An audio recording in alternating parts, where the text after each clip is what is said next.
अजय दुबे के साथ अमित कुमार, न्यूज 18 पटना।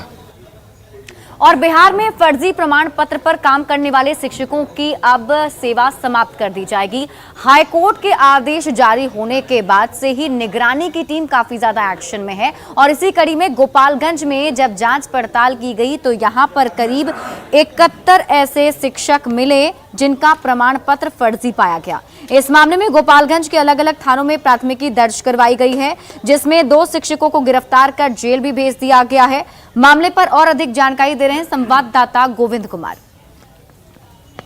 गोपालगंज में फर्जी प्रमाण पत्र पर शिक्षक की नौकरी करने वाले शिक्षकों पर अब निगरानी ने एक्शन शुरू कर दी है। लगातार शिक्षकों पर कार्रवाई की जा रही है। ये वैसे शिक्षक हैं जो फर्जी प्रमाण पत्र पर पिछले कई सालों से गोपालगंज में नौकरी करते थे। निगरानी की ओर से तकरीबन 33 ऐसे शिक्षक हैं जिन पर बीते 24 घंटे के अंदर FIR दर्ज की गई है और पहले से 38 ऐसे शिक्षक हैं जिन पर FIR दर्ज कर कार्रवाई की जा चुकी है। ऐसे में अब ये जो शिक्षक हैं इनकी गिरफ्तारी की कार्रवाई भी शुरू हो गई है और जो जिला शिक्षा विभाग है उसके द्वारा नियोजन इकाइयों को इन शिक्षकों को बर्खास्त करने की कार्रवाई के लिए पत्र भेजा जा रहा है। गोपालगंज के जिला शिक्षा पदाधिकारी भी हमारे साथ मौजूद हैं। हम इनसे बात करते हैं कि क्या कुछ फर्जी प्रमाण पत्र पर नौकरी करने वाले शिक्षकों पर कार्रवाई की जा रही है। सर, कितने शिक्षक अब फिर मिले हैं जिन पर कार्रवाई की जा रही है? निगरानी द्वारा कल 33 शिक्षकों की सूची भेजी गई जिन पर FIR दर्ज हुआ है।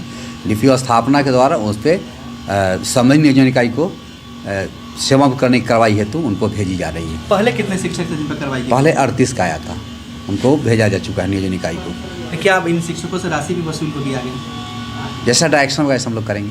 कुल कितने शिक्षक हो गए जो फर्जी 71 हो गए। ये लोग फर्जी प्रमाण पत्र पर नौकरी निगरानी के द्वारा फर्जी घोषित किया गया, उनको FIR दर्ज किया गया है। अब बर्खास्तगी की कार्रवाई की जा रही है? जी जी, बर्खास्तगी। ये जिला शिक्षा पदाधिकारी हैं और साफ तौर पर बता रहे हैं कि निगरानी की ओर से लगातार जो है वो कार्रवाई की जा रही है। वैसे ये शिक्षक हैं जो फर्जी प्रमाण पत्र पर विद्यालयों में नौकरी करते थे। हाईकोर्ट के निर्देश पर निगरानी की टीम इस पूरे मामले की जांच कर रही थी। अब जो है FIR दर्ज कर इन शिक्षकों की गिरफ्तारी की कार्रवाई भी शुरू कर दी गई है। गोविंद कुमार, न्यूज 18 गोपालगंज। गंगा में जो जहाज चलाने की बात कर रहे हैं ये सब कोई बिहार में योजना हम लोग नहीं चलने देंगे, निश्चिंत रहिए।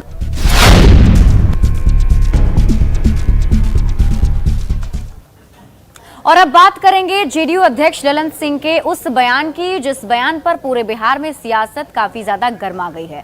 दरअसल मुंगेर में ललन सिंह एक जनसंवाद में पहुंचे थे जहां वो जनसंवाद कर रहे थे और इस दौरान उन्होंने गंगा की स्थिति को लेकर के अपनी बातें रखी और उसके साथ साथ उन्होंने केंद्र सरकार पर निशाना साधा, जिसमें उन्होंने बताया कि इस गंगा में गाद की पहाड़ से होकर केंद्र सरकार जहाज योजना चलाना चाहती है।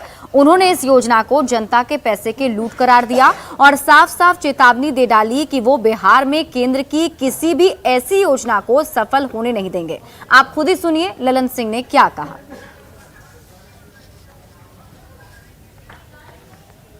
केंद्र सरकार जो योजना बना रहा है जहाज का ना, वो पैसे का बर्बादी कर रहा है। वो योजना कभी सफल नहीं होने वाला है। हम सिंचाई मंत्री जब थे तो केंद्र के लोग आए थे और मुख्यमंत्री जी नीतीश कुमार जी ने उसका लिया था। गंगा का हालत आप लोग को मालूम है ना, कितना ज्यादा इसमें गाद जमा है, कितना भारी गाद जमा है। पहाड़ बन गया है गाद का गंगा नदी में और गंगा में जो जहाज चलाने की बात कर रहे हैं वो जनता के पैसा का लूट करने का काम कर रहे हैं। वो जनता का पैसा लूट रहे हैं इसलिए कि हर साल आप जहाज चलाइएगा, हर साल गंगा के खाद को जो गाद है उसको साफ करिएगा और फिर अगला साल बाढ़ में गाद जमा हो जाएगा। ये पैसा का लूटे ना है। ये सब कोई बिहार में योजना हम लोग नहीं चलने देंगे, निश्चिंत रहिए। और बिहार में ललन सिंह के इस बयान पर यहाँ पर अब जो जुबानी जंग है वो भी शुरू हो चुकी है, जहां एक तरफ बीजेपी की ओर से ललन सिंह को नसीहत दी गई तो वहीं JDU, कांग्रेस और RJD ने बयान का समर्थन किया है। ललन बाबू, आप गंगा की बिहार में योजनाएं नहीं आने देंगे केंद्र का। गंगा में अपने भ्रष्टाचार की गंगोत्री बहाएंगे। आप जितने बिहार में गंदगी और भ्रष्टाचार फैलाए हुए हैं सब गंगा में बहाते हैं, लेकिन केंद्र की योजनाएं बिहार में नहीं आने देंगे गंगा के लिए। आप गंगा को भी दूषित करने में लगे हैं, गंगा को भी आप नहीं बकसने वाले हैं। बिहार को तो नहीं बकस रहे हैं, गंगा माँ को बकस दीजिए। अंतिम समय में सबको वहीं जाना है। बिहार के लिए बनाई गई नमामि गंगे की योजनाएं हो या केंद्र सरकार की गंगा नदी से जुड़ी हुई कोई भी दूसरी योजना हो, उसका बिहार की जमीनी हकीकत और जमीनी समस्याओं से कोई लेना देना नहीं है। वो तो सिर्फ और सिर्फ एक विशेष राजनीतिक दृष्टिकोण से बनाई गई योजनाएं हैं।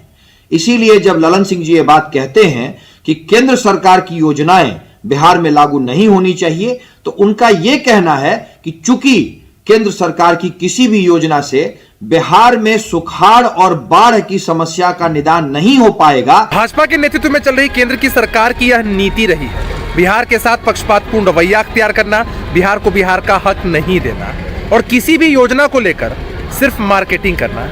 महिमा मंडन करने में और मार्केटिंग करने में तो ये लोग पारंगत है ही। हमारे राष्ट्रीय अध्यक्ष आदरणीय ललन सिंह जी ने इस संदर्भ में जो भी बातें कही हैं एकदम ठीक और उचित कही हैं। गंगा माँ पवित्र नदी है और इसमें अगर कोई भ्रष्टाचार की नदियां बहाने का प्रयास करेगा तो उसे तो सही राष्ट्रीय अध्यक्ष जेडीयू के आदरणीय ललन सिंह जी ने कहा है कि नहीं होने देंगे। और कोटा में बिहार के स्टूडेंट्स की संख्या को सुनकर वित्त मंत्री निर्मला सीतारमण हैरान रह गई। दरअसल रविवार को वित्त मंत्री निर्मला सीतारमण कोटा पहुंची थी, जहां उन्होंने जन संवाद, वहां पर एक युवा शक्ति संवाद कार्यक्रम का आयोजन किया गया था जिसमें शामिल हुई। वहां पर वो एक एक करके सभी स्टूडेंट्स से उनके प्रदेश के बारे में पूछ रही थी, अलग अलग प्रदेशों का नाम ले रही थी। जो स्टूडेंट्स थे वो हाथ खड़े कर रहे थे। जैसे ही उन्होंने बिहार का नाम लिया तो सबसे ज्यादा स्टूडेंट्स ने हाथ खड़े किए। इसे देखकर वित्त मंत्री भी चौंक गए। Just roughly tell me which are the states from where we have today the audience? Yes, Bihar.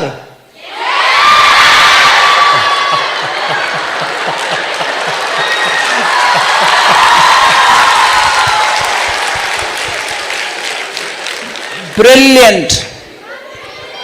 Now let me ask. 1 minute, I'm coming. Let me ask.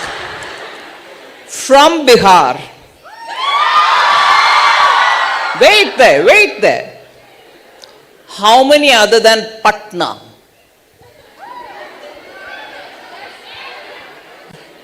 Yeah, Bhagalpur. Gaya. Wow.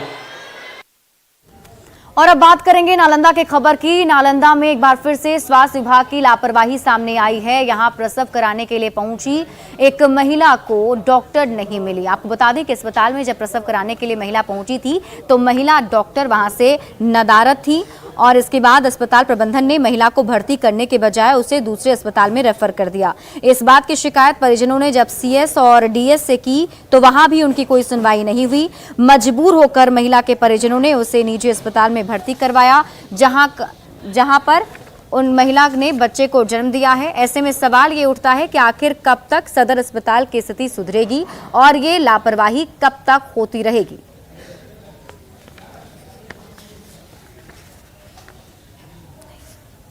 आए तो बोलते हैं कि यहाँ से refer कीजिए private में। हाँ।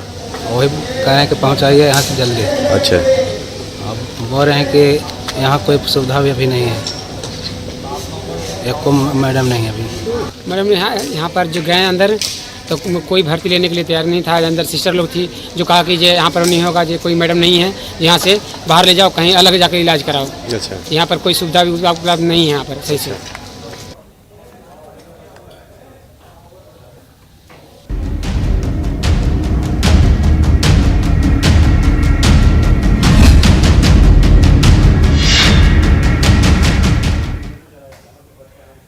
और पटना सहित पूरा बिहार कड़ाके की ठंड में अभी ठंड झेल रहा है। आपको बता दें कि ठंड के साथ साथ कुहासे का भी कहर देखने को मिल रहा है। कुहासे की वजह से विजिबिलिटी काफी ज्यादा कम हो चुकी है, लोग काफी ज्यादा परेशान नजर आ रहे हैं, जिसका जायजा लिया हमारे सहयोगी अमित कुमार ने।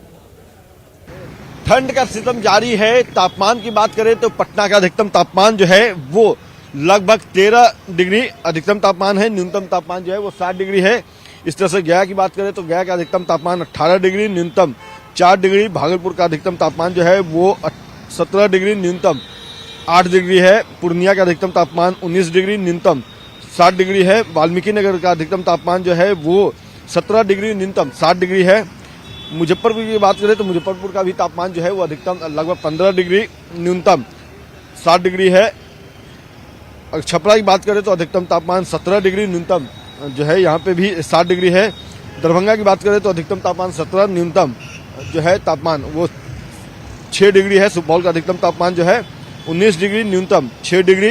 अररिया का अधिकतम तापमान जो है वो 18 डिग्री, न्यूनतम 5 डिग्री। भागलपुर का अधिकतम तापमान जो है वो 18 डिग्री, न्यूनतम 5 डिग्री है। इसी तरह से मोतिहारी की बात करें तो अधिकतम तापमान जो है 16 डिग्री, न्यूनतम तापमान जो है वो 5 डिग्री है। शेखपुरा का अधिकतम तापमान 20 डिग्री, न्यूनतम 5 डिग्री। तो कह सकते हैं कि बिहार के लगभग अत्यधिक जिले में जो तापमान है वो 17 से 19 डिग्री के बीच में है अधिकतम तापमान। न्यूनतम तापमान जो है वो 6 से 9 डिग्री के बीच में है। तो इस तरह से बिहार में कह सकते हैं कि ठंड जो है वो कड़ाके की पड़ रही है। अभी भी हवा जो है एकदम से कनकनी वाली बह रही है। लोग जो हैं वो प्रचंड ठंड से परेशान हैं। जनजीवन जो है वो प्रभावित है। दिन में भी जो गाड़ियां हैं वो हेडलाइट जला करके, मास्क जला करके जो है वो यात्रा कर रहे हैं। वाहन चालक जो है अपने वाहनों को चला रहे हैं। और मौसम विभाग के जानकार का कहना है कि अगले 2 से 4 दिन और भी ऐसी जो है मौसम का मिजाज बिहार में देखने को मिलता रहेगा। लोग जो है ठंड से बचने का उपाय करते रहें, तभी जो है वो बेहतर रह सकते हैं। अन्यथा इस कड़ाके की ठंड में, प्रचंड ठंड में तबीयत खराब हो सकती है। तो इससे बचने के लिए आप जो ठंड से बचने के उपाय हैं वो जरूर करते रहें। कैमरा पर्सन अजय दुबे के साथ अमित कुमार, न्यूज 18 पटना। और फिलहाल इस बुलेटिन में अभी के लिए बस इतना ही। आप देखते रहिए न्यूज 18 बिहार झारखंड।